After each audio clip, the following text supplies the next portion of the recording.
Welcome back to the Telos of Tech podcast, ladies and gentlemen. I am once again joined with Nick and Randy. How are you guys? Good morning. Welcome back. I could objectively say I think I'm doing better than the current sitting president. Which is not something I can officially say I have more followers than the president of the United States, which is something I don't think I can say often, but today I can. So I'm doing pretty well. I might. I'll have to compare later, but I might have more followers. Pretty sure every random bot has more followers than me right now. How is your ability to tweet doing this morning? You're not suspended yet? My ability to tweet is there, but just the notion of saying that I can even open up the app, I feel so privileged. Thank you, Jack, the Twitter gods, and everybody else for allowing me to stay on the platform. Okay. I think speaking of Twitter gods, they should be launching their verification program later this month. I read. I think it's Are you going to apply, the Drew? third week. I might, just to see what the application looks like. Yeah, will? I'm going to apply. Just because Okay. I think, well, we'll see. This is me speculating. Not high and mighty. It's actually I want to. But high and mighty. No. This is actually an issue I've crossed about 4 different times within the last year alone in regards to publishing music. And I get flagged on my own stuff, and it's because I'm not like they don't have a streamlined way of authenticating me, and when it comes to doing sponsored video or sponsored tweets that I am trying to promote albums and stuff like that, I have to go through more like obstacles in that way, and I wonder if I apply for verification showing that I am, because I'm verified on Instagram or not Instagram, but I'm verified on Spotify and Apple Music. So Are you verified in the eyes of the Lord? I think That's a good question. I think that happened. Jack, what do you think about that? Yeah. I think that happened a long time ago. Oh. Just Right? Steve Jobs comes down. Oh, I was thinking about Elon. Or Elon. There's a few lords. Yo, Elon is the richest man in the world, and he comes out with the boss's thing and says, "Wow, that's cool. Well, back to work." He's like, weird. Yeah. How right. about that? Back to work. I love that. I absolutely love that. Yeah. Do you think a lot of tension has been lifted from Jeff Bezos' shoulders now? Now that if people point at him and you're the richest man in the world, you should do this, you should do this, you should pay for that. It could be like, look at me. You're the richest man in the world even after your wife took half of everything. He's like, you think I'm bad? You should be mad at him. He's way worse. But the funny thing is, this is not cash in the bank, and people don't realize this. This is all in stocks and companies and investments and properties and ships. Oh, well, then I'm the richest man in San Diego. By net worth. Yeah. Well, when you count they can sell those love stocks. Of a dog, Randy, your dog loves you so much that makes you the richest man in San Diego. That's the rich with love. Wow. I'm about to go grab Kika right now. I don't even take all the money. I don't even care. I just want my dog now. Maybe you guys know more about this, but can companies, can people with that much net worth that's mostly tied up in stock, could they theoretically convert all that to cash instantly, or are those types of transactions way too complicated? That's what I think. In regards to stocks, yes, but anything else, but assets and anything else that is deemed monetizable, you can't just. There's a point where I forget the effect. I think it's called the Warren Buffett effect, but I might be thinking of something else. You can't, if you're too heavily involved in a singular company or a group of companies just in investments, and you pulled your investments, you actually have the ability to hurt the market, like substantially. If Elon went out tomorrow and said, "I'm selling all of Tesla and all of that SpaceX would actually shares," then both of those companies would go. Yeah, they actually have real world effects on just which is why when he said think about taking Tesla private at 420, and he made that tweet, and it hurt, and it just hurt for a little bit. You pull out your money that you've invested into it, all of it, just for the sake of I'd rather have cash, which is dumb. But if you did do that, you would actually hurt the company and a sector of the market that way. Okay. Yep. And your employees who have some compensations tied to stock. Right. Either treasury stock purchases or... Oh, there would be lawsuits. There would be... Oh, yeah. Because that's how a lot of people see Elon's now the richest man in the world. When they read that headline, they just imagine SpaceX and Tesla are just like writing checks every day. Like, Elon, I think you deserve $1 billion today. He's the Good richest job. Man right here, like Nick was saying. He's rich right here. But you're right. Yeah, it's not like you're writing checks. It's just on a balance sheet at the bottom, you have that overall value of what you're invested in, and that's ties to you. But honestly, I'm of the opinion, and I think I'm not too far off. I think after a certain dollar figure, like 50 million or something, none of it matters, or 10 million. Yeah. So, like, I was watching this video. It all just becomes stupid rich. Kevin O'Leary was saying about that, about investments in general, and he was specifically talking about tech investments and how they've been blowing up. And he goes, it's going to be the hardest part is getting to your first million, but then after that, when you get when you get to 5 million as your next milestone, getting to 10 is actually pretty easy and quick. And then after that, it's just it doesn't mean anything. The rule to you of anymore. Doubling. It doesn't matter anymore. Doubling. The more you have, the easier it is to double. But that's the strength of tech. And I was having this conversation with close friends of mine just a couple nights ago, because they were like, hey, what do you recommend? And I always flinch at when somebody comes to me about investment advice, because I'm not that. I can only tell you what I did. And I was hedging my bets on tech. And with that being, showing to have come to fruition, I still think that tech is still leading industry in this new, like, it used to be industrial, now we're in the technological revolution, so to say, that we keep seeing all this new innovation. And tech is now a subcategory to other things. Cars, rockets. I mean, it's all tech now, and it's not just electrical or mechanical. That it's the software and the hardware integration that is communicating with these computers, and that's why I was always hedging back. Like, you look at my portfolio, I am too heavy in the tech industry, but I don't really care, because I think tech is now to the point where it's universal. It's not just an iMac on your computer. Right. It's literally everywhere. It's my light bulbs. Everything's smart now. Yeah. I Unfortunately, set up people aren't getting smarter. No. I think the light range bulbs are of smarter than the average person. This is scary. I think the range How many of light bulbs intelligence does it take to screw up a person?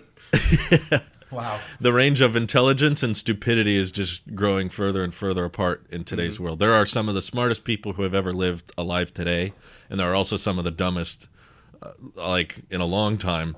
And I think it just keeps going in both directions. We're not talking about you, Greg. It's okay. It's fine. Don't worry about it. Just that one guy. You know who you are. I do. Yeah.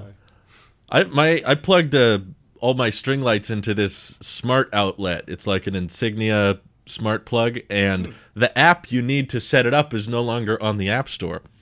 That does not so make sense. I can't use it anymore. It won't work. That's sketch. uncomfortable. Yeah, that's sus. It's very frustrating. Apple's like, you know what? This app has too many backdoors for all of these plugs. Let's kill it from the App Store. And you have it plugged in. It has the little HomeKit Can you imagine, QR Drew? code on everything. It's it did an update to the latest version because it was actually playing all this privacy information on you, and they didn't want to release that information, so they never updated, and now it's just been. Yeah, I have to press a button on it to turn the lights on and off. It has the HomeKit code on it, and when I scan it, it's just like can't connect. And I've tried resetting it, and I tried troubleshooting it, and all the tutorials online are just like download this app to set it up, and that app doesn't exist. So Get your money back. You've been scammed. Oh, it's years old now. Oh, I don't know if I can. Get your time back. Could probably reach out to the company and be like, I'm going to tweet bad things about you. Send me a new one or something. The threats of a YouTuber. Wow. Yeah. I'll get mad at you. Yeah. Dear Quack, send me more adapters now. Now. They were nice about that, yeah. Yeah. It's just like, hey, the last one broke. And they're like, okay, here you go. I should try that again. Free one. Yeah. So, well, speaking Drew, of disappointment. Oh, go ahead. Disappointment, yes. iPad mini rumors say it's still going to have a home button, still going to have a forehead, still going to have a chin. And of course, these rumors drop like the next day after I do I am so excited for the next iPad mini. Your videos age like sour milk. Sometimes. And then sometimes others age really well. Yeah, I don't know why your AirPods 2 wish list blew. It's like one of the most popular. Why? Or iPods. What? Right. That's your legacy. Yeah, that's it. Well, now it's the Cybertruck, but that's for a different podcast. That's wrong podcast. Are you guys bummed by the iPad mini reports, or were you not really? I was sitting there watching your YouTube video. I was like sitting there like this with my phone 3 inches away from my face, and I was just like, iPad mini, I can't wait. And then I saw the reports the next day, and I cried a little. I hope they're wrong. Okay, that would be amazing. I'm seeing my therapist about it. He has a sit-down session to talk about iPad mini woes. Yes. I don't think I am. I wouldn't say that. I really love the 2018 iPad Pro, and me too. Hang on, I don't have anything bad to say about it. It's aging though, in the sense that like I see my battery depleting quicker. When I take it off the stand, I'm like, well, we're about to hit 3 years. That makes sense, and I'm not mad. That's natural degradation of the battery. I'm not. This is the best product I've ever had. That's just science. Yeah. Yeah. I'm not mad. It's having a great run, and it's still holding its own, and it still has all this headspace. I didn't use up storage like that. I have thought about in the past, like my next iPad. I don't think I'm gonna go big. I wouldn't mind going smaller just for portability. That has crossed my mind, and I thought maybe I'll get the 11-inch. And then a part of me goes, you know what? I've always been adamantly against a one-handed iPad because it felt like, no, you're trying to become like an iPhone. And 12 mini took away my issues of it trying to compete in that space. Right, because now it's so tiny. Now that I have 12 mini and it has this, Nick said this, I don't know if he said it on the show or if we just talked about it offline, but adequately put, each device serves its purpose, and you kind of dictate it based off of the screen real estate that you're working with. And my phone, I will use it to watch videos when I'm moving or if I'm sitting on the porcelain throne. But if I'm yours isn't made out of gold? I thought that was a standard thing. Not any. No. Not in California. No. So that's an Alaska thing. But when I'm in the office or when I'm in the kitchen or where I'm somewhere a little bit more stationary and I'm there for a while, I default on the iPad first to consume media or what have you. And I often think about like, you know, I could use smaller for portability in that sense. I got two, but my real only one that would set me back is my only 9 complaints. My primary one, because the other one won't be a deal breaker because science. But I would be concerned of speaker output on a smaller device because I don't use my AirPods only except when I'm doing this right here. I like using the speakers on here to test things. Like if I'm listening for bouncing of music or if I'm just watching YouTube. Anything like that, I go to the actual output of the speakers, and I've gotten really spoiled of the surround sound 4-speaker array that we have, and iPad Mini. I am concerned that I am too spoiled with the bigger speakers that came with the Pro. So that would be my first real deal breaker for me of like, is it noticeable? If it's not that noticeable, I'll deal. And then smaller battery, but that's like I don't expect it to have the same battery life as what the 12.9 inch would have had. But I'm not gonna lose sleep over that. I don't know if they ever had a difference, did they, between minis versus pros and battery life? I thought like for 10 years now, all the iPads have had almost equivalent. I thought the bigger battery one life. Came out. One of its thing was. I'm better. checking now. Yeah. Oh, look at him. Hey, Jamie, can you pull that up for me? I'm the Jamie. Wait, why don't they have Mini 5 on the list? That's weird. Hey, Drew, can you put that up for me? I thought I saw the report where you did the side by side in the battery. 5 more hours because they don't ever give you a straight thing. But yeah, I don't know. But yeah, it's on the iPad Pro 12.9 inch. It says 10 hours surfing the web, and on the iPad Mini 4, 10 hours surfing on the web, 9 hours for both, using cellular. Yeah. I don't think I'll ever go back to cellular. Oh, really? No, I can't because of Mint, but yeah. I never really saw the point in it personally. Be given the option now. I like using it, and like actually very often us on the calls. For our people listening and or watching, I normally cut Wi-Fi. I didn't do it today, just because I forgot. But I normally cut Wi-Fi because sometimes I actually find the LTE to have more stable connection than my gigablast of down and up. So yeah, it's sad. But the LTE gives me a more reliable connection, and that's T-Mobile of all things too. So yeah, but I'm paying $20 a month for cellular connectivity. Ooh.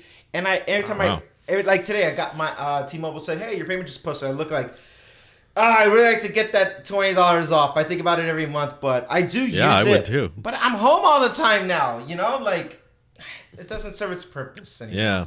Maybe if it was like $3 a month, maybe, but I don't know about 20. That's Fitness Plus money. Honestly, I would pay $10 a month for it because that's what I would be paying for the Model 3 to have premium connectivity.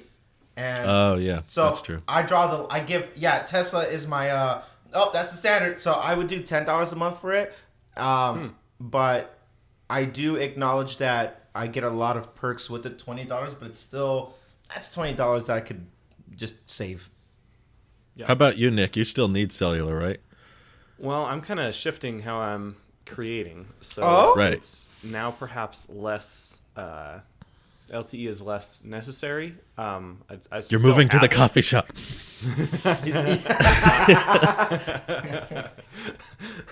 No, I've just taken a really long Cat 6 cable and plugged it in the back of their router. That's not a terrible idea. It's only 5 miles. I mean, I've seen worse.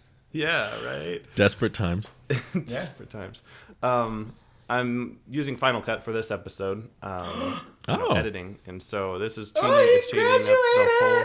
I know I graduated but I do have LumaFusion too. So there's the option to go back and revert if it doesn't work. But if this show is absolutely terrible, then blame Final Cut or my negative skills in Final Cut. I'll do that one. All right. Thanks. My home internet now is not atrocious. It's not great. Okay. I get 20 up, 20 down. It costs $3.50 arms every month. So between our family, we're pretty short on arms. So you look like Anakin Skywalker at the end of Revenge of the Sith. Every time. You are my brother, Anakin. You are my brother, High Ground. That's exactly 3.5 arms. Yeah. So the home internet now is okay enough where I can upload and download stuff that I need. Good. Because previously I got 80 up and 80 down on LTE on the iPad. And that's honestly kind of overkill. I never really used that much. It's nice to have, but I didn't need it. So and since we've adjusted the file sizes that we're sharing, and we're sharing more compressed files, it's kind of the point where my home internet is sufficient. And I pay $17 a month for LTE on my iPad. And I haven't yet looked at my bill and thought, I could save $17 because I do use it pretty frequently. Like, probably. Why is your $3 cheaper than mine? Yeah, I was confused by that. I mean, I I don't know. Is it unlimited? Yeah. Verizon's got such thick profits on the rest of your plan. I was going to say, yeah, they probably, from the $60 a month I'm paying them for this thing, you know, yeah, might not, not a gain at the end of the day. That's but crazy. yeah, it's like the gold toilet comes with free toilet paper. You know, hey, that's a good thing in 2020. One ply. Yeah. That translucent. That translucent. What is that on my hand? Every time I go to a hotel and it's one ply, I'm like, ugh. Hi, can I get my money back? Thank you. So cellular might not be super important then. Honestly, okay. So it's in the nice dream. to have. Go ahead. But I'm not changing up my main iPad anytime soon. So right. I'm gonna keep it for now. If we got that dream iPad mini, I would strongly consider it. I still might not do it though because I don't think I got my money's worth out of the keyboard yet, and I'm really loving the full size keyboard. That's one thing about like, man, I'm so glad I got the 12.9 because a friend of mine, he has the 11 and or the 11 inch, and he has the 11-inch keyboard. And at times I was like, oh, this is cool. It's a bit compact, but I like it. This is nice. And then he looks at mine, and I look at mine. I go, nah, yeah, I'm not. So for keyboard purposes and laptop replacement purposes, I love this thing. But you know, as we talked last week, like I am planning on getting MacBook Pro, and that would shift my would be a little redundant. Yeah. That's the sad thing about this is before I read that report, as I was editing the video about the iPad Mini 6, I was getting so pumped at the idea of being like, it's pocketable and you can hold it in one hand, but it still runs iPad OS, so I could have over and I could even use a pencil with it and so cool. all that great stuff. And I was like, that sounds really cool. I think, you know what? The more I think about it, I might just keep my 2018 Pro, not get the mini LED one, and instead, if I'm going to get an iPad this year, I'm just going to get the mini because that stands on its own. That can stand separate. So I can, when I want the keyboard and trackpad experience, when I need a laptop, because I'm not planning on getting a MacBook, I can just go with the iPad Pro with its bigger screen. But then when I'm doing work stuff or when I'm doing iPad OS type things, the mini is different enough from the 12 mini and different enough from the 12.9-inch iPad Pro. It would be a little crazy, but I would just have a big iPad and a small iPad. And it would be like the older iPad Pro that's still holding up well and the newer, smaller iPad, and that would be better for my budget. I could just use both for their different advantages. And then I read this report, and now I'm like, well, never mind. I don't know now. I mean, I read, to your point about speaker quality, something to maybe get excited for is there's reports now that the mini LED iPad Pro launching in March is going to have an updated speaker system. So it might sound better. So I don't know how noticeable it will be because the 12.9 inch is already so good. But now that the mini sounds boring, I will most likely be picking up a mini LED Pro whenever that comes out because I wanted to get an iPad of some kind this year, but I don't want to go back to home buttons. Are you replacing your 2018? If the Magic Keyboard case is compatible. If same. then no. That's too much money. Same. It's weird that we based it off of a $130 accessory. 130, 350. Yeah. Well, they already stabbed us on this. I mean, especially you guys. For this? Yes, sir. Unless you had a gift card or something. I mean, I had a gift card. Never mind, over, so I'm good. 2018 is still a good year. 2018 was the last good year. Never mind. Nope. Yep, it's all downhill from there. Apple shanked us with, they unveiled the 2018 iPad Pro, and we all got I got folio cases. You guys got folio keyboards, which were north of 200, right? Yep. Yeah. 199. So those were like 200, and then 2 years later they're like, hey, here's a way better keyboard, and now we're like, well, screw this. So we dropped $200 on these keyboards that are now useless, and we're probably never going to use them again. $50 on keyboards. I could have just bought the AirPods Max. It's kind of a genius approach. It's kind of like release these accessories at launch and then let 2 years go by and come up with a way cooler accessory. So later they're going to come out with a MagSafe wallet and battery case and there's together. A Qi charger in the case, the keyboard case, right next to the little, what are those called? Palm rests. Uh-huh. You can charge More of a your reason phone. why I wouldn't be getting a new iPhone this year. Then I have more to. reason. I have to Supports the hemorrhage iPhone the bleeding 12s. somehow. Yeah. They got us there. Those geniuses. How did they think They of such are. things? It's almost like they're the most valuable company in the world or something. Yeah, by a lot, too. They just keep making cool stuff. And stupid stuff sometimes. But Yeah, I was Hey, gonna I say, will pay. Can't I will forget about gladly pay for wheels. Yeah. those wheels are solid. Can't- Are you can't still... forget about Did you keep... Dickinson season 2, Or which I got a Dickinson. notification on my phone. Woo! My phone was Get like, pumped. "Hey Nick, Dickinson season 2 is out. I know you didn't finish the last one. You want to watch it?" I was like, That's "No, right. I thank got to you." cancel this month. I have the event in my calendar. Oh. I have like 10 events in my calendar. That's Every later week. this month. Cancel. Did you keep your HomePod minis, Randy? I still have them, and I actually use them Do you use them? every day. Nice. Okay. I've converted to. Wow. Hey Siri, turn off all my lights. Oh, no. Now we got to mute part of the show. Uh-oh. No, I'm Hey not Siri, going to. turn on all my lights. Oh, you're going to set off everybody's thing. Poor people. They're going to be sitting in the dark, and then Randy just turned them all back on for you, though. There you go. Look at that. That's it. See, I always them go off full and turn 'em circle. back on. But I use it to control all the lights and stuff. But I actually use it. I don't think I'm using it the way it's intended though, because I don't have Apple Music. So I Yes.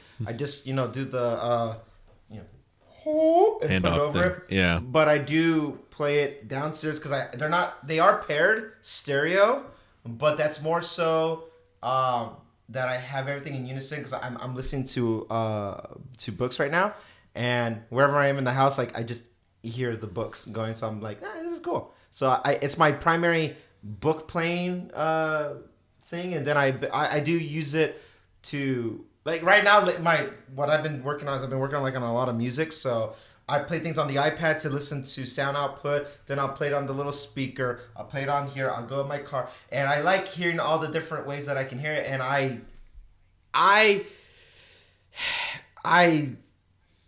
don't love them. I don't care enough to be like, this is awesome. And I don't know if I'm using them just so I can get my money's worth. But I am enjoying them. They serve a purpose for me. So I just wish that I think where I'm flinching a bit is that I know I'm not using its full potential, and therefore I feel like I'm wasting about $50 worth, because anything that I'm doing right now I could have done on an Echo or a Google Home Mini thing, and it's more so I keep waiting that all right, Spotify support's coming soon. But at least it works with HomeKit, and I talk to it as my primary way of, just home automation at this point. Okay. Cool. I didn't know. We hadn't talked about them in a long time. I feel like that's one of the products I was really glad came out last year. I was It's a not great talking price about range. as much, but yeah, they got the price right on that, and also I think your Echoes or your Google Minis would have sounded significantly worse. I agree. Audio quality wise. So I'd say it's justified. I have a story, a quick one. Nick grabbed the HomePod Mini, and he goes, Uh-oh. "Oh no, go ahead. Wait, you tell. I'm forcing you to tell Okay. the story, but it's funny. So I laughed." Randy, we're gonna pretend this is a HomePod Mini. Randy was like, "Nick, I want to play a song for you on the HomePod Mini, and I want you to analyze it and tell me what you think as a non-audio file." And so he started playing a song, and there were two of them. It was a stereo pair down in his kitchen. It was pretty bassy, and then he cranked it all the way up, like 100%. And it was weird.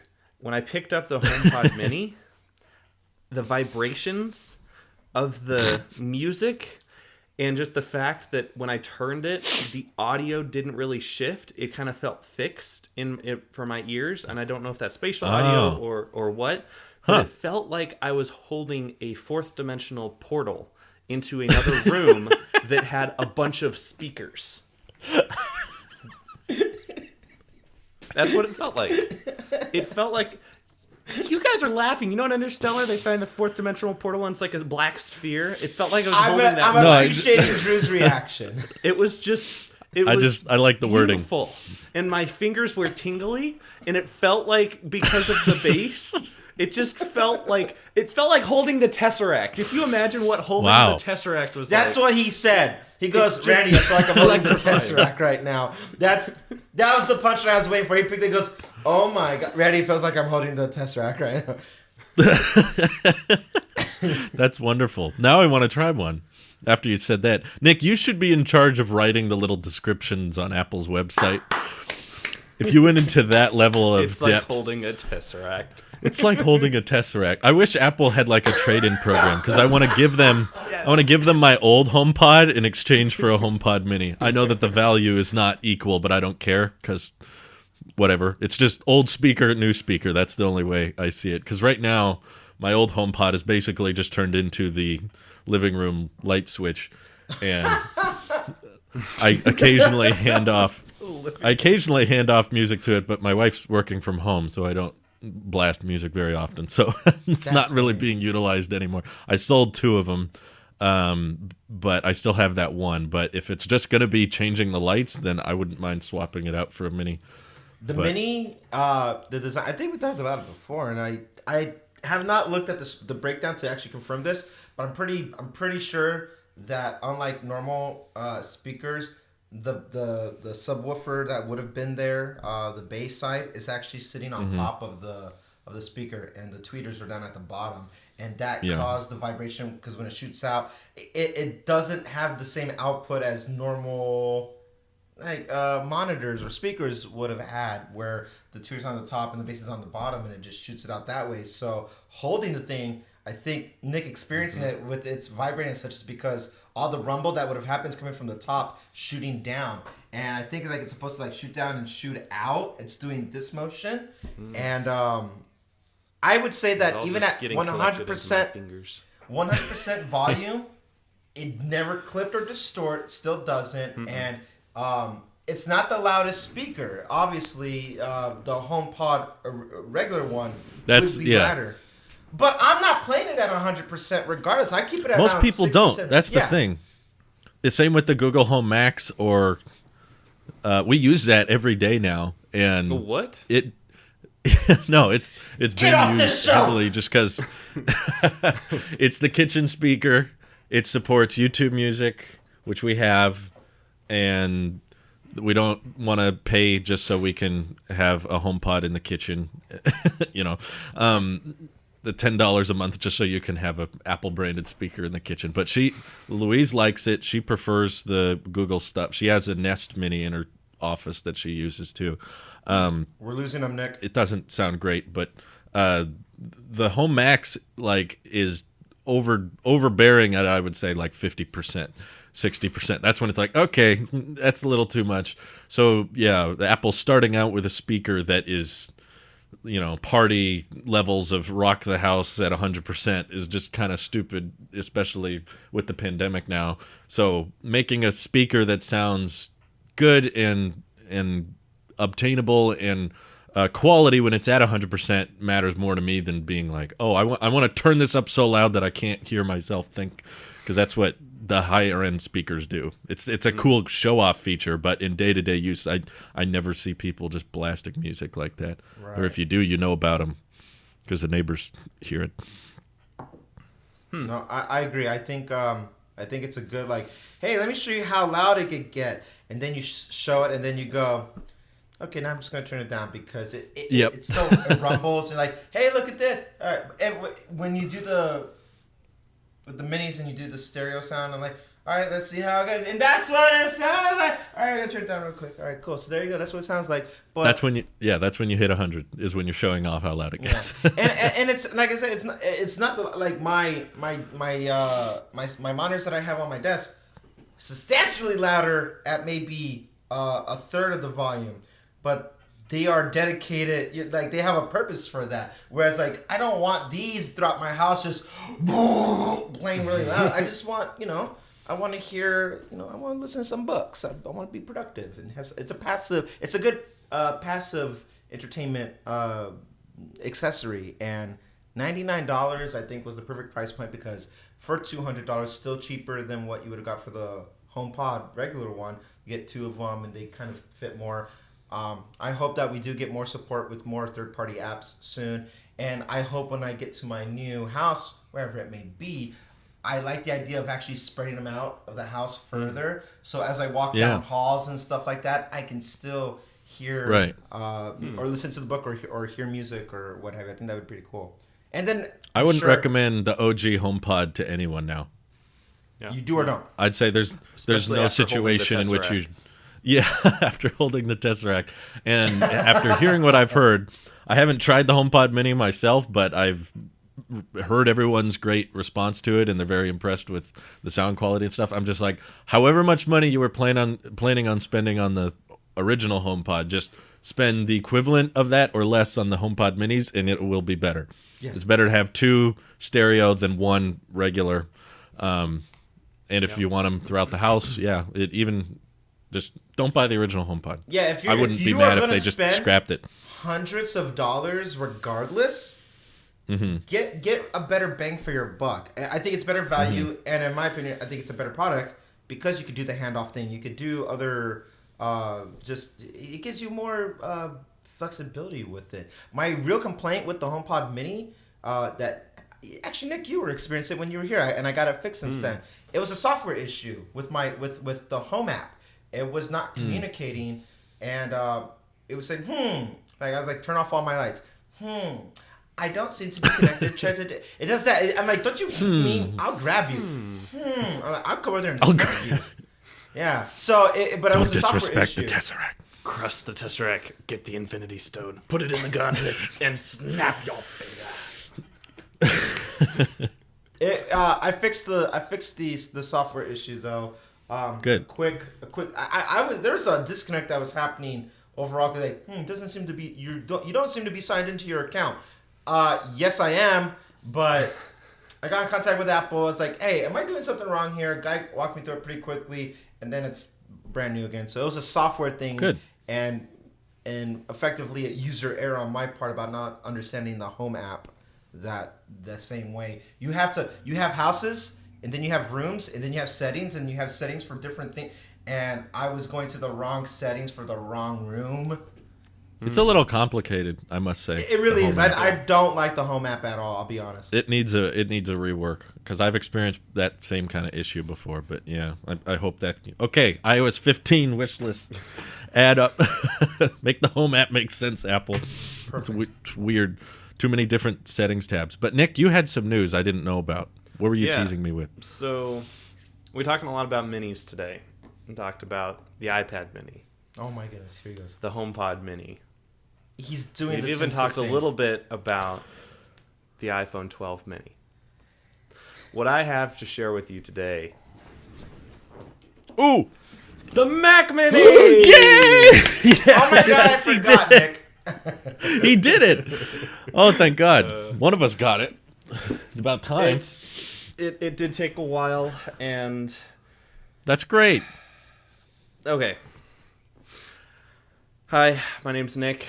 Welcome to Apple Sheeps Anonymous.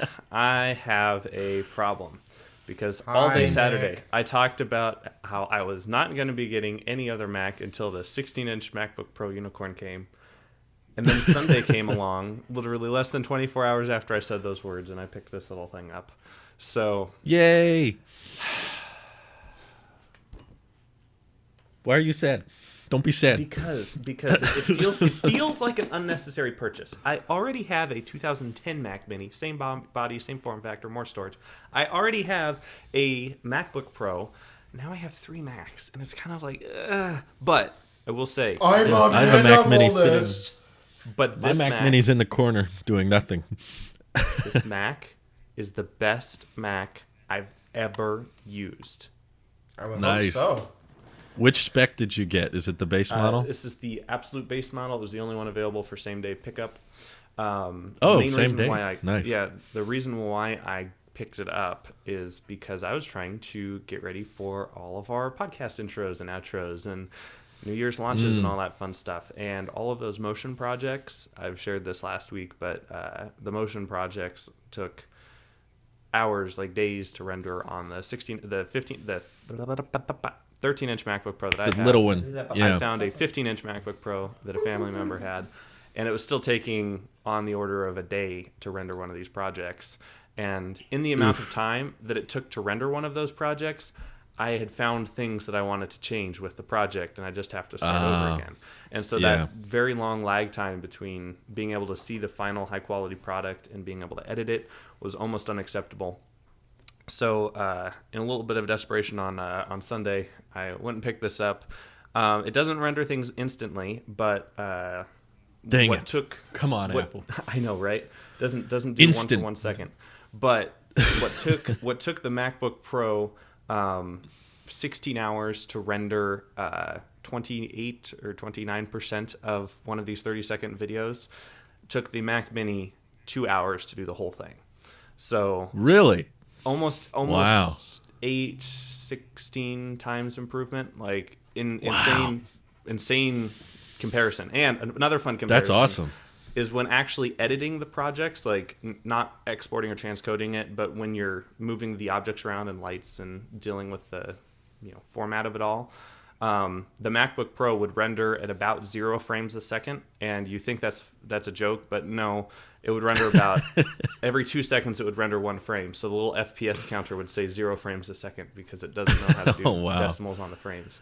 And the Mac Mini does it at almost 60 frames a second, between 50 and 60 frames a second. Yes. Whoa. Live time. So I thought it was going to be like 20 or 30. No. And if you have more complicated motions, it does. I've seen it drop down as low as like 16 frames. But okay, it's still impressive. I never saw anything like that out of the MacBook, any of the MacBook Pros. So that, and then also just getting to use Big Sur for the first time, because I still don't have it on my old Mac because I've been waiting. I have LumaFusion installed. Actually, I edited last week's podcast in LumaFusion on the Mac Mini. That was kind of fun. Okay. LumaFusion on the Mac Mini you edited with. Yes. Interesting. Yes. So I didn't know that was a thing. On a Mac in LumaFusion.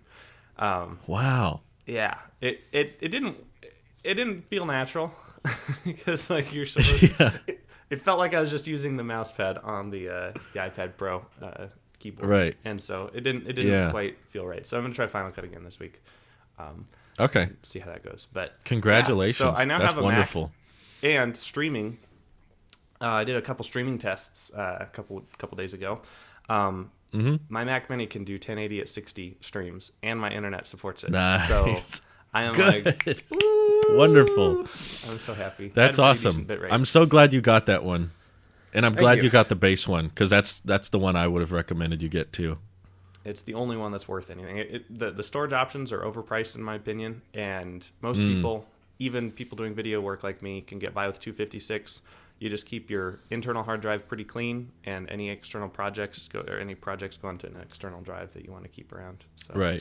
Nah. Well, if it's stationary. No, Randy doesn't believe so. All right, Mr. 30 gigabyte logic file, dude. Hey man, I got work to do. So, that's the news. That's great. I'm so happy. I'm so glad you got one. That's cool.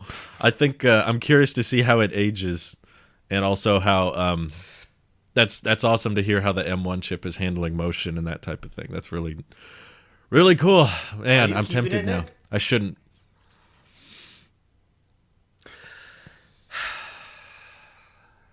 Yes, probably. Oh. I think you should. I don't really want to, because I still do want the unicorn MacBook Pro, 16-inch MacBook Pro. Like, I still want that. But I think now, if I keep it, which it's only $700, right? Like, it's the cheapest Mac you could buy. Like, any new Mac, it's the you could sell your old Macs. I could sell my old Mac for more than I bought that for, if I played there you go. Right and sell the box. But 701. 701, yeah. And actually, I got this open box, and so it was a little bit cheaper at Best Buy, and basically $700 out of the door. I was pretty happy with that. Wow. But where was I going with that? Oh yeah, so it's a pretty cheap Mac. But I think really what this has done, this purchase has made it so that I am not desperately waiting for a new 16-inch Mac. Right. I am now very happy to wait for the Unicorn MacBook Pro, the one with the mini LED OLED display, the one with the thinnest bezels. And that might be the next one with the M1X, but it could also be, 2 or 3 years from now. And I think at this point, at least, it makes sense to keep it, and it's very powerful. I have noticed That's a the Bluetooth thing. issue, which is really annoying. Oh, really? That's too bad. Yeah. You haven't noticed the what? I think that there's a Bluetooth Drew. problem going around with Oh, the yeah, Mac yeah, Minis, I think. Yeah, the Bluetooth. Yeah. I'm sorry. That sucks. The Unicorn MacBook Pro, though, you're right, is very likely further away than we expect. Normally, when there's those types of rumors and reports, I still think there's a decent chance we get a 16-inch MacBook Pro that looks identical with Apple Silicon this year, and we don't get the mini LED 16-inch Pro until next year. I'm not saying it's a guarantee, but it's a total possibility, because we were in a very similar situation a year ago when people were saying there would be a mini LED iPad Pro by the end of 2020, and here we are, and it's like, actually March. So it could be a similar thing with the MacBook Pro, and you're going full-time now, so you need something now, and that's the most, literally the cheapest way to get Apple Silicon, and the M1 chip sounds like amazingly fast and everything. Plus you can use it with your monitor and pre-existing hardware and that kind of stuff. So yeah, it's beautiful. Good. And you've got extra I/O on there compared to the MacBook Pro or MacBook Air. So yeah, Which I still I think that was, but yeah. It's still, I think, the right call. You made the right choice, and I think personally you can do whatever you want, but I think you should keep it. I think just hold on to it. And 16-inch MacBook Pro most likely going to come out and disappoint people, and we'll be like, well, maybe next year. So that would have been very annoying. I took a look on Apple while you guys were going over all that stuff, and the delay is still the same as it was back in a month ago, back in December. If I was to order any of the M1s, I would get it somewhere between the 3rd and the 10th of February. All of them, any of them. For me to max out the 16 gigs of RAM and I don't think you need it. I absolutely do need it. I know why you don't need it, but I need RAM management for audio. That is a necessity, and it's the only way. Well, knowing Randy's going to keep this Mac for probably 5+ years. Yeah. I would say, go ahead. RAM management is more important. I would honestly say I would get more RAM before I would get more storage, strictly because it will prevent Logic from crashing or Final Cut from crashing, and I care more about something being stable. Then I can improvise with external SSDs, and that's fine. I won't like it, but I can make do with it. But I need to have maxed out RAM at all times, because it's the only way everything can be sound. Especially if now I'm trying to do all this and live stream, I need to have it buttery smooth. True. And having maxed out RAM is my new, and I never thought it would be that important to me to get maxed out. It is now a necessity over 2 terabytes or 4 terabytes of SSD. From my experience, Randy, which again isn't with intense Logic files, I do have Logic installed, and I've messed around with some stuff in it. I know not to the extent you do, but the 8 gigabytes on this feels a lot more like 16 or 32 gigabytes on an Intel Mac. I've had Final Cut, Motion, Logic, and LumaFusion all open at once, all doing things. No discernible issues or slowdowns, besides CPU related things, because it's unified memory, like on the iPad. Yeah, and that's something I want to experience. I want to experience the Apple Silicon chip for. I want to see how it goes, but just years and years of doing this, when you start going past 50 tracks on a single project, which I do very frequently, it all matters. It was actually the deciding factor of why I left my MacBook Pro. That was 2011. To get the iMac instead, because I needed the dedicated GPU and CPU and everything else that came with it, thinking like, I'm going to take Final Cut more serious. And it ended up being the biggest lifesaver for Logic more than anything. And I don't know. And another thing is that the screen real estate, I don't want to let go of 27-inch use it because I can work with me it neither. too. So getting the Mac Mini and then using one of my monitors to at least supplement that. I wouldn't, if I got a MacBook Pro 13-inch 4-port, it would be docked most of the time. With just the ability of me bringing it with me when those times need. In this scenario, 13-inch 4-port MacBook Pro, the desired iPad Mini that we all really want, and iPhone 12 Mini. I'm a happy camper. Let's go. That's my new setup for 2021 forward. But seeing how that might not be the case, I'm like, all right, well, the necessity first is I got to make sure I have things that work very well with Mac OS, and I can only go off of what we're working with today. Speculations of Logic and Final Cut going to iPad, until I see it, I don't believe it. I can only make my purchases and build my network that way based off of what we do know is accessible right now, and Mac OS has to be the priority on that. So with Mac OS, for me, equals most RAM, and I would very much appreciate getting terabytes worth of SSD, but that's for sure. That's the big purchase of this year for sure for me. Don't plan on getting a new iPhone. I don't care what the rumors are. I'm not interested. I would like to see a cool mini iPad or iPad Pro, not iPad Pro mini, but iPad mini. I would like to see all this stuff. The necessity is the Mac this year, and same. I have to sit and wait. I just have to sit and wait. Yeah, I got to get something by the end of this year. I don't know if I want to swing a fourth year with the iMac Pro, or fifth, I guess. I guess it was 2017. Yeah, that's coming up. So it's it's interesting knowing we're going to keep it now, because I was all planning on letting it go, but my wife wants it. So Drew, have you ever used a compressor with Final Cut? Yeah, I've tried a few times. And like linking up the two different Macs so they can both render stuff. Does that work real well? I haven't done the linking up two different Macs thing, but the Mac Mini would be like putting a training wheel on a Cybertruck. So I don't I don't think it would make a difference to link the two. No, the Mac Mini I'm okay letting go of or trading in or whatever. If you get a 2020 Mac Mini, and link that up. That might be interesting. That might add a powered trailer to the back of your Cybertruck. Yeah. No, it's a good theory. It's a good idea. iMac Pro's export time is really not the issue. It still was able to export faster than the M1, but I think it's the real-time playback that's just starting to slightly slow age. It's like when you're editing in real time and playing things and editing things, it'll start to slow up just a bit. It's not horrible.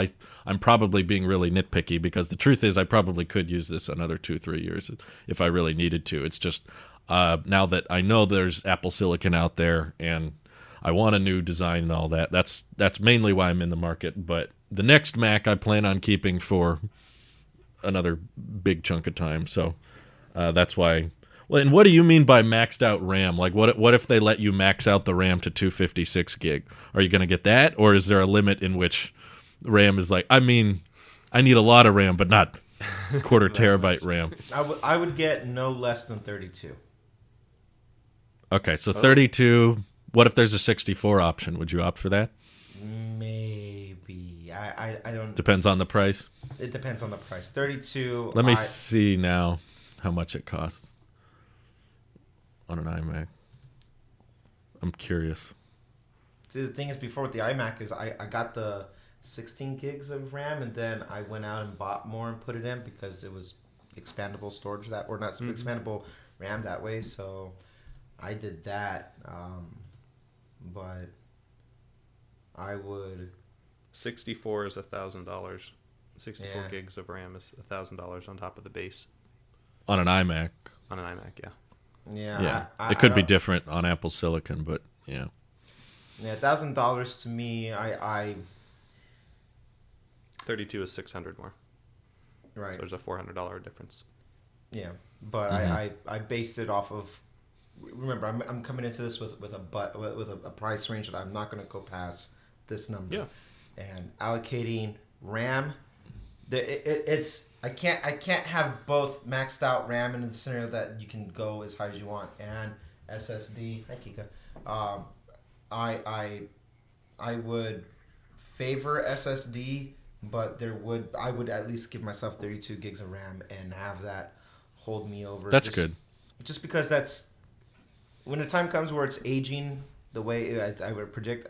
Like we were saying, I'm gonna hold on to for a very long time anyway. So 32 is real more to give me the room for growth on it. Mm-hmm. But I think 32 would. I think that's a good base. 32 is solid. With unified Apple memory too, that's going to be like plenty for now and probably plenty for the next 3-4 years. With the speed of the SSD, the internal SSD though, I have noticed some people on YouTube saying with the 8 gigabyte Mac, it'll virtualize maybe 12 gigs into the SSD and use that. But the SSD's fairly fast, obviously not as fast as RAM, but for most purposes, 2.5 gigabits a second of RAM to CPU, data flow. That's, pushing old RAM speeds. Which, and again, Randy, you have a whole separate different use case for me, but I'm very happy that I got the 8 gigabytes. I know for a fact I will not need more. Yeah, I think it suits your needs best. Past week with it. Our use cases are different, Nick. Mm-hmm. I know you're the professional here, Randy. Oh my god! For what Nick is doing, Nick was trying the RAM wouldn't make a big difference. He was trying to take. I don't know. He's trying to push me out of my own job of music. All right, I'll do the music, Randy. Like, no, the heck you won't. You don't touch my music. Whoa! He's like, no, it's cool. I'm gonna work on this. Like, no, I don't come over there and tell you how to take your photos. You don't come over here and tell me how to make my music. Well, I appreciate the you Mac finally Mini, getting me an outro file, though, Randy. That was very polite of you, especially like for you to turn around like, hey, no, I'm gonna put this in there, and he screws up the whole beat. I'm like, don't you dare! Does the Mac Mini fans kick on a lot, or is it pretty silent? They're always on. Like, you can just hear a little. No, I can feel it. I can feel the airflow. Oh, okay. They're always on. It's at idle right now, doing OBS. CPU's not even at the CPU's not even at 9% recording. The OBS at 60 frames. This is at 60 frames. Hi, we're at 60 frames right now. But I could have recorded at 60. The fans are barely on, but when the fans do kick up, it's nowhere near as loud as my raspy old 2017. Yeah, I was gonna say my Mac Mini from 2018. If I just turn it on or do anything. Just opening OBS, you hear the, everything starts sounding really loud. So I was curious how the M1 sounded. I hear the fan right now. Pretty great. Quiet. Is it like a little? That's why we got AirPods Pro. We can cancel it out with the ANC. Makes sense. Huh. Well, good for you, Nick. I'm excited for all the Macs we're gonna see this year. Nick is the first Mac purchase of many. Well, and by many I mean 3. Well, you did have the one M1 chip before me, but I'm definitely not this year. I'm definitely probably going to keep this. Definitely, probably going to keep this. I watched Definitely Maybe last night, so that's perfect. Definitely, probably, maybe going to keep this. Wasn't good. Fell asleep. Ooh. Anyway. So iPhone 12 mini's tanking. No. Say tanking. iPhone 12 mini sounds disappointing. Doesn't seem to be selling all that much right now. For now. This is definitely for now. There is definitely some deja vu vibes I'm getting here. I remember people the 10S is going to be the best selling phone and I think I was even in that camp at one point. They're like, oh yeah, that makes sense. It's OLED, this pop, and then the sleeping giant, 10R comes out on top for that season, and I feel like we will see the same outcome with 12 mini, just because people who are the enthusiasts who just bought within the last 2 months, Like, it's been out not even a full 2 months yet. Yeah, not even a full 2 months yet with the 12 mini and the 12 Pro Max.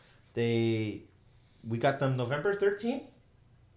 Yeah, earliest. that's it. So it hasn't even been 2 months yet. And the people who are the enthusiasts, day ones, us, we buy them now, but except we all got the mini. so we got the mini. We got the superior phone, guys. We got the superior phone. That's right. But everyone else who's like, the fanatics that care about all that extra stuff know why they want the 12 Pro Max. Got the 12 Pro Max. I don't predict that we'll see the same spike happening. Like, it shot up because people like the new design, new this, new it's a new cycle. So everyone's like, yeah, gotta get it, and then LiDAR. yeah, gotta have it. Then they'll stop, and then the normal people who care about relevant things in the world, not smartphones, will like, oh, okay, $799. Or assuming $799 with no special. And the point is that they will see the cheaper ones if they're due for an upgrade, who've been holding on to their 8s, or I would even say I think some people would still hold on to the 10R, but people at least have their 8s and they're like, I'm due for an upgrade. I can see them moving towards a cheaper model just because they don't really necessarily care about all this, the same things that we kind of stopped caring about. If 12 Pro, or I'm sorry, if the 12 series as a whole, all 4 phones don't sell that well this year, I don't think it's a reflection on the product itself, as it is more so economics of what's happening with the world and people budgeting, and or because the other phones, the people who are upgrading, like, I get an 11, that's fine. I'll get the 10. That's what my mom did. She got the 10R. She said, this is good enough. So if it doesn't sell well, it's I don't think it's a reflection of necessarily the 12 series as a whole. I think Apple has done a pretty unique, kind of cool thing where, all right, tell you what's your budget? What's your price? I got a phone for that. Here you go. This one still supports all the software. Just have this, that, and the people who don't know any different, who don't really care, who aren't trying to max out anything. They're like, I just, I want photos. I want to, surf the web, and all this stuff. Okay, hey, here you go. 11. This is going to be good. Best battery. You're going to have fun. Congratulations. They'll ask you, do you care about, resolution? Yeah, okay. 12 mini. Here's that if you care about resolution or inky blacks. Do you care about night mode? No, not really. Okay, you can build based off of what your price is. Here's your options. And I saw that firsthand happen again with my mom going in. All right, well, what are you looking at spending? 500. That's the apps. Oh, okay. And what? And they were screening, asking what's the priorities and stuff like that. Okay, and based off of that, we say 10R, and she goes, "Ooh, that looks nice. Yeah, okay. Can I get this color? Cool." And that was it. So the 12 is the newest and latest and greatest, but we didn't get the 12. We got the 12 mini. The 12 mini is the best. Because it's new. I love it so. I'm just sitting over here admiring this little thing. I have been for the past 5 minutes, and this is the best phone. I am convinced. I mean, stainless steel would be nice. The black is the best color. Matte would be nice, but like the white, the white this year is on point. I love this white. It's like almost gold. It's very creamy. Yeah. I wonder. Well, from what I'm reading, it sounds like the 12 series is selling great. They're increasing all their orders from supply chains, and most analysts are saying it's a super cycle again. A lot of people upgrading for whatever reason. I got stimulus checks to blow on iPhone. I don't know, but there's a reason why Apple's pricing a phone at $600 and $2,000. They're trying to cover all of their. Which stimulus check did you get? iPhone 11 is the choice. Oh, you got the $2,000 you got that one? Have a fold. Get the 12 Pro Max. Yeah. You'll love it. You'll love it. And you got some money left over for AirPods or a HomePod mini. Yeah. I want to get deep and morbid for a second. Yeah. How with iPhones getting better and better and better, and all of us saying, I don't think I need to upgrade this. I'm gonna buy one more, and then I'll be good for this many years, or I'm gonna be good for this many years, and there's not gonna be much they can add. There's not gonna be much they can change in the long run. How sustainable do you think covering consumer electronics news is gonna be? Completely long term? unsustainable. I was just thinking about this today. Honestly, Really? literally thinking Okay. about this today. Tell me your thought process. To be completely honest with you guys, both you and Drew Just and us. No one else and, can hear us. and everyone else too. I'm pretty bored with technology, and it feels so selfish for me to say that. Like, we're living in a world where I can pick up a computer that is more powerful than any computer from 5-10 years ago, any consumer computer from 5-10 years ago, for less than $1,000, and significantly less than $1,000, $700 out of the store. That is an amazing time period to live in. Like, Quantum leap. almost infinite power in small boxes that are super cheap. Same with my phone.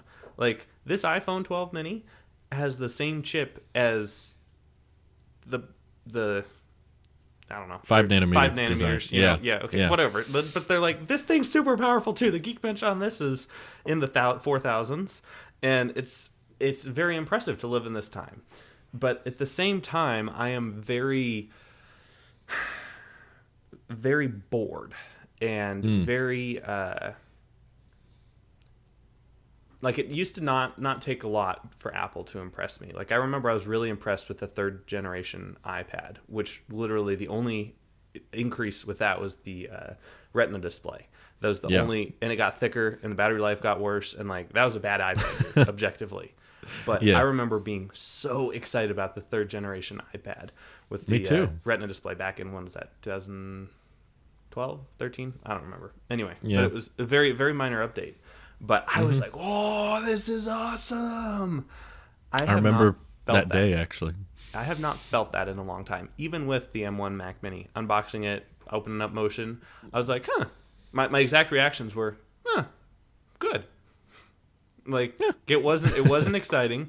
It wasn't, and that's my own fault, because I have become so ingrained and involved with the tech community and being, up to date on all of these exciting products that each one, the amount that they have to one up themselves to make me excited again is impossible now. Like, I mean, the Unicorn MacBook Pro is like, or the iMac are like the two products that I'm, slightly looking forward to, and they're gonna have to be really impressive to get me that level of giddy again. And I don't know if that'll ever happen. And then there's the whole, I know these things are just spy devices that are just listening to me, and, tracking my every movement and my every thought. Yeah. Which then again, it's like, okay, how can I disconnect myself a little bit from these and, have that space where I can, go on a walk and not think about, technology, or have it, know my thoughts. But, and then there's also the certain fact that us three are forwarding this agenda of consumerism. And as talking on the show, talking to you guys listening, all we're doing is, making you guys more excited to kind of waste your money, in my opinion. They're good products. And, if you need a Mac, the M1 Mac Mini is a great buy. So is the 12 Mini. But at the end of the day, an iPhone 8, an old MacBook Pro could do the job. And it did for a long time. And I just wonder how sustainable all this is, as the internet starts to crash and burn and people get more and more mad at each other. How sustainable is the tech community going to be? Very sustainable. It's a tough one. Very. Okay, good. I have a job. Okay, there's hope. The thing is, in your specific case, Nick, you said that you're getting bored. I don't mean to say it as an insult, but like that's a you problem. That's not a tech problem. That's you. People who are holding on to their phones. I think a lot of people are getting bored, though. Huh? I think a lot of people are getting bored. I disagree, but I also think that's not for any of us to say that. That's for them. People who don't upgrade every year, do appreciate the technology that we get. When we're constantly buying accessories like iPad keyboards and AirPods this and like for us it's part of it we justify as like, well, we're kind of reviewing it, it's kind of like our job, whether we return or not, like we get hands on, you don't get the euphoria the same way. But much like anything else, if delayed gratification has a higher endorphin release once we do get it. And when I picked up the 12 mini for the first time, I was like, I fell in love with iPhone again the same way I fell in love with driving when I got behind a Model 3.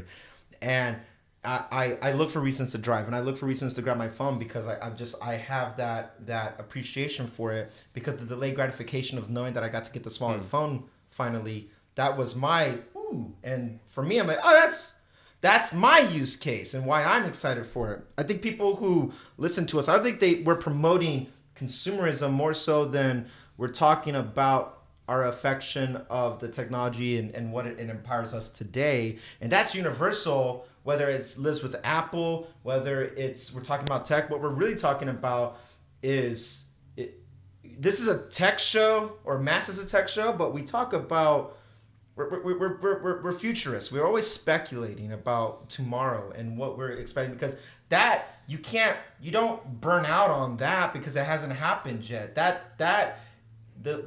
Your limitation is the imagination at that point about, oh, here's what we can see go with this or that and all that and that. But we're not over here saying, guys, you need to go buy the HomePod mini for the same thing. We're saying, if you're in the market, get this over the HomePod per this reason. I think we've been very responsible in regards to making purchases. And I think just based off of the tweets that I get tagged in, when somebody's asking for my opinion or something, I think I'm starting to understand why people value what we say. Because I was like, why do people care what I have to say? I'm starting to understand that they're looking at it from the same context that we talk about it. And we have all been very actively saying to promote good financial decisions and a certain digital minimalism, or just financial minimalism, in the sense of like, just apply critical thinking when you buy something. We chose Apple out of critical thinking, not because nobody calls us blind Apple sheep anymore. If they do, then they're ignorant, because I've heard these arguments over again. Like we have actual reasons about why, which became software based, and software is the reason why I don't think we are in trouble with technology at any point. Software has become the main focus for a very long time, which is why they moved towards services with Apple, and why we keep getting better refinements with it. The hardware is only as good as the software will be with the user experience portion of it. And much like anything else, that's now limited on what there is certain limitations with hardware wise, like why we don't have Final Cut Pro on an iPhone 12 mini. But for practical use, not very specific use cases, the imagination against, like, you can now customize your home screen to have certain icons. It's whatever you want it to be. Nick, you rocked your having the apps at the very bottom by cheating it with blacked out empty spaces, because that was your imagination going to work, and things like that. Keep it unique and innovative for individual people if they choose to do it. But I also think that a lot of people don't really care all that much, that they're so wrapped up with everything else in life. Technology is an accessory to their life. It's not their full-on life. They rely on it. They depend on it for going onto their bank and communicating with loved ones and stuff like that. But it's not like, oh, if this doesn't have 120 refresh rate, then I'm going to lose my mind. That's just us getting excited about something that hasn't happened yet. We don't talk about promotion on the iPad the same way because it's there and we appreciate it. But we will talk about a possible promotion for the 12-13, because it's like, ooh, it's right around the corner and it's new. So I don't think I don't have the morbid outlook, and I don't think that we are being irresponsible when we talk about tech, because I think we're coming from a very responsible standpoint, just based off of the people who listen to the show. Reoccurring listeners know who we are, and they understand our intent with it. So I think I understand both viewpoints. My theory here is that Nick is thinking more longer term than what Randy's envisioning. Is my guess is, the average lifespan for someone to hold on to a smartphone has increased. Like, lots of data has proven that. It's gone from average of around 2 years to 3 years, and now it's pushing 4. And if the trend continues, how much hardware can actually change. You know, it's the law of diminishing returns. If we get to the point of stereo speakers sound great, so there's not much improvement there. Okay, it's water resistant. Okay, the notch is gone. Okay, we have 120 hertz on the cheapest iPhone. It's on the entire lineup. They're all portless. Now what? Now what? Now what? And when you run out of functional things to incentivize people to upgrade, you start going aesthetic. That's why the bezel-less trend has begun. It's just like, well, we can't think of many like biometrics or too many functional features that your old phone doesn't have, so we're just going to try to make it look better. So you push all the pixels out of the way. Then what? Now how do we convince people to upgrade if the phone is going to look and operate exactly like your 5-year-old iPhone? Then the upgradability, same with like, okay, let's say we get our dream iMacs this year and it looks like an iPad Pro on a stick with the thin bezels, and it's got groundbreaking Apple silicon with tons of overhead, and it's got plenty of capability.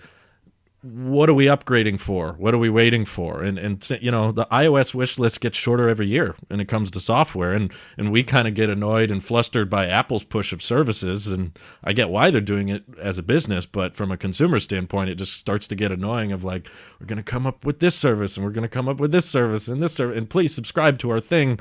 We created some opportunity that wasn't there before, and we're going to try to convince you need it by throwing pop-ups at you. So I think that's why I guess I have more of a pessimistic viewpoint, because I feel like we are hitting that plateau, and as the market stretches and as the market holds on to their older hardware for longer and longer, the people asking Nick, Randy, Drew, what should I get, or when should I upgrade? Those questions slow down because there's less reason to, because the things Apple comes up with get shorter. It almost becomes more apparent. You know, right now Apple has a phone for every price point. So pretty much at this point, if you're an Apple sheep, you just look at your budget. And then you get the phone that is in your budget. That's only going to keep happening. But remember when personal computers started coming around late 70s? I think it was late 70s. Yeah. So it never stopped. It just innovated, and it became, and I mean true innovation. It evolved with the time, and that's what's going to happen. Smartphones will die, and something will replace it. My prediction is wearables, and it's not, and it might not just be one. Whether it's our watches or the glasses or the whatever. The portable iPhone or the portable smartphone killed the laptop. A portable computer, a portable computer killed the desktop, and I see innovation and evolution in the hardware, and when it comes to actual technology, based off of now what's going to kill smartphones. And I think wearables will be that replacement, because the line gets blurrier of you tapping into what is online now. We're always connected now. Before, you had a hard cut, like once you got off a dial-up, you're offline, and then that was that. Now it's we are all connected at all points. It's just a part of our life.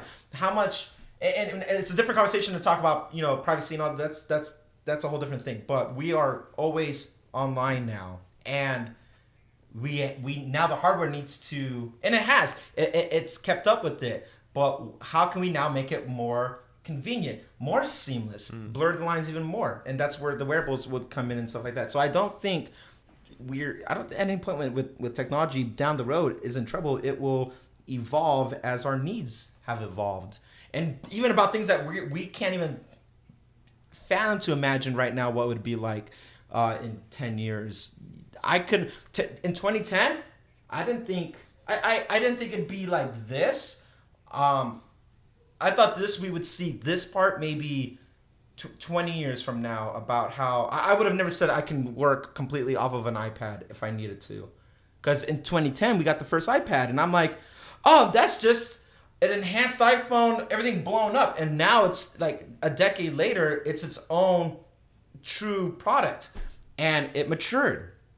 And I would have never predicted that 10 years ago. I don't have that type of foresight, and I'm not that smart like that. So in 10 years from now, we'll see a completely new world based off of technology and everything that comes to it. So it just evolves, and we all adapt. Everything. I don't think it's a straight linear line. I think things adjust based off of the needs of the world. I guarantee we'll see the repercussions of what happened last year with the pandemic in the form of new products that are going to come out with technology to make sure that if something like that ever happens again, it's not as... The obvious one's Touch ID, right? Like in Face ID, that's the most obvious one. But then I can see, hey, here's how you can tell if somebody's been exposed. We're gonna see all these new things that come out in health things with the watches that I can see have an effect based off of what the world went through, what the world is still going through. So that's gonna change the course of technology forever, and I'm curious to see how that plays out. Doesn't mean it's gonna prioritize something, but is now gonna be a forethought of this to come. We'll never go back to how it used to be ever again. And I don't think that's a bad thing. It's just the world's needs has changed. Yeah. I mean, I feel like if we had to do one podcast a year, I wouldn't be worried. But if there's 55 a year and, even in the wearables thing, like how you're probably going to keep your Series 4 another several years, and you've already had it for several years. So if that's what the future has in store, is like you buy it once and you're set for half a decade or more, how sustainable is like weekly shows, or how sustainable is daily news, or that type of thing? Because it all I don't think it's linear either. I think it can plateau with the innovation levels. The things like the iPad or the iPhone or the Apple Watch are not going to be everyday type, day-to-day type, which is why we have an EV show, because there's blow-ups happening in other things. I was going to say, I know. Like, just because consumer tech is waning or starting to wane doesn't mean that there won't be other audiences and other places of news. I mean, there's whole industries that haven't even been invented yet, and you'll be there to cover those. So I'm not necessarily worried about my future as a full-time content creator on the internet. I'm more worried about the established cadence. And you're worried about the Cybertruck. I am worried about the Cybertruck. You're right, Randy. No, that's why I wanted to bring it up specifically for this one, because that's what we're on, is on tech, and that's what a lot of my audience, of course, has come from. So that's why, of course, I am spending time on the other genres and the other subjects, because I think those have more room and potential for growth. But it's this one in particular that I feel like it's been going great for the past decade or so when it comes to tech news and tech YouTubers and that kind of up-and-coming thing. But I'm wondering how long-term it can sustain itself like this, and how far and few between exciting announcements or exciting changes can be if everything starts peaking and we run into this situation. I think we're running into a lot. iPad's fine, my watch is fine, my phone is fine. Whatever they come up with isn't going to justify upgrading. I truly appreciate Sam. I love what he does, and he's a great content creator and everything that he covers. And he's an example of someone There's a butt coming. No, there's no but. No but. He's a great guy. At the same time, with that, there's no but. At the same time, he acknowledges, guys, I don't know. I think I'm just I can't wait to buy this. He knows what we're like with this whole thing. He agrees with this, and he's still gonna buy it, because there's that market of people, and we get to live vicariously through their purchases, so to say. Just because us three have common ground, it wasn't always like this. Nick was buying 5 Apple Watches, we all had our vices. 7, come on. We all have our vices in a sense, but we've changed as friends. We talk about a lot of stuff, and our needs in our lives have changed. I don't think we represent everybody else, because there are people who, I can't wait to buy. A very good friend of mine buys a new one. He's on the upgrade program. He doesn't want to own any of it. He doesn't care anymore. He's like, I'm gonna upgrade every year, and I can't wait to play with it. And it's just part of his life budget now. Every year, annually, he's like, I know I'm paying for this, and there's that. And I know more people in my life who follow that model than the I want to buy outright and own. They don't want the latest or hold on to the same watch. They want a new watch. They want a new this, new that, and they love playing with it. And that's their toys. And I know more people like that, and I know they also don't represent majority of people. We have all these different factions who have different needs, and the cool part is that Apple caters to all of it. You want to own it outright? you buy it outright. You want to just rent it from us? Rent it from us. They don't care. Here's the means of however you want. Let me just get it in your hands, and then you decide. And then same thing with subscriptions for that same purpose. So I think we'll always have the drastic on both ends. I got people who are still holding on to their iPhone 6. I'm like, at this point, you literally don't have a reason to, but they're like, it still works. That's good enough for me. I'm like, okay. And then I got people who are like, if they drop a product red 12 Pro Max tomorrow, I'm getting that phone. And that's and we fall in the spectrum somewhere in between that. Except Drew. Drew will get the 12 Pro Max product red tomorrow. That's his non-negotiable. Well, that's what I get. Yeah, I don't doubt our ability to find something to talk about, but I guess I somewhat doubt people's interest in listening in the long term. That's what I think about sometimes. Is like, what will that demographic of people curious keep up, or will that audience slowly dwindle and just become the ultra enthusiast and just kind of remain at that level, never really rise much from that? But we'll see. Yeah. We'll find out. Yeah. All right, guys. We'll see. Thank you for watching, listening. Thank you for being a part if of you our are show. out there. Oh, by the way, we'll catch you next week. You guys can now, because people are asking, enjoy the outro music. It is literally just the intro, but different. Bye. Have a good week. Take care.